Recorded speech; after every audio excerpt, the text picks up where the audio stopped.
Hey y'all, thank y'all for joining us. Hopefully you did enjoy the course. One last few comments that I wanted to make because I do get these questions asked quite frequently. Yes, I am fully a licensed clinical mental health counselor. But one of the questions I have gotten first off is how do you integrate your faith practices working in a secular arena? I do accept most insurances, and that is very simple.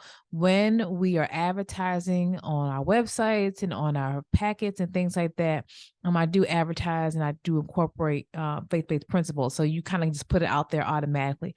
The second question I get is how do you determine, who is open to incorporating their faith-based principles?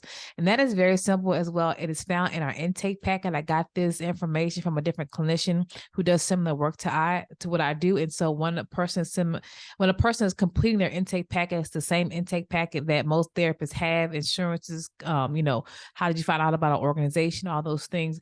I asked in that question, in that intake packet, would you like your faith-based principles incorporated in our session? Some people say yes, some people say no. It's okay if they say no. Like I said, sometimes people are just going to therapy for myself because they know I'm a trauma therapist, or they my background with leadership. And so everyone doesn't always come because they want to incorporate their faith. So we just ask them up front and we don't turn them down that we say, no, of course we can't do that anyway, but it's just good to ask that question. And most people are open to it. And then the other question I've gotten as frequently is, what if someone does not have the same faith orientation as you? Of course, as you know, as therapists, we cannot impose our beliefs onto other people. And again, that is perfectly fine.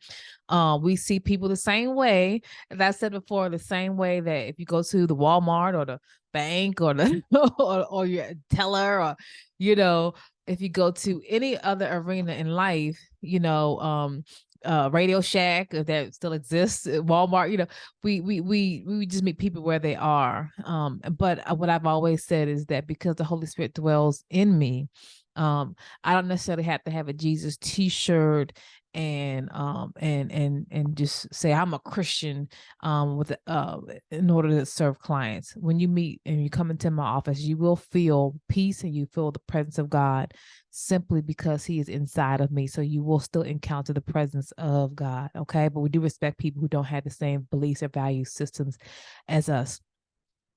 If you want any suggestions for forms, my forms are all electronic now, but I do have copies, like paper copies, for individuals who are making referrals and faxing, because we still do that as well. So you can go to my website at www.kingdomcreativecounseling.com. I would give you this disclaimer. Remember, the forms that we have to fill out, the disclaimers, the ROIs, which is the release of information, all those are going to be different depending upon what state in your licensing board.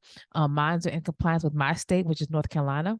And you depend upon when you listen to this course, it may be different. So, but just give you an example of some of the things that we have you fill out as well.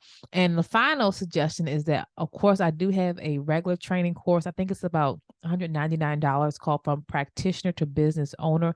That will give you a step-by-step um, uh, uh, tutorial, of how to start your own private practice in your area for licensed clinicians as well. Okay. And of course, I have another course, a whole bunch of courses. Go through them. Some of them are paid, some of them are free. And it helps you to do some of the work that I do. Okay. So hopefully I've answered your question. If you want to do consulting with me, again, it's not the same as therapy. You can also still go to that website or go to my website at www.drsamaricover.com. And again, those forms are found at www.kingdomcreativecounseling.com. Okay. Thank you for joining, and follow me on social media because I'm going to have more content for my people as well. Of course, my podcast is called Couches and Conversations. Again, that is for licensed mental health therapists who are also identifying as Christian. Bye, y'all. And thanks again for your support. Bye.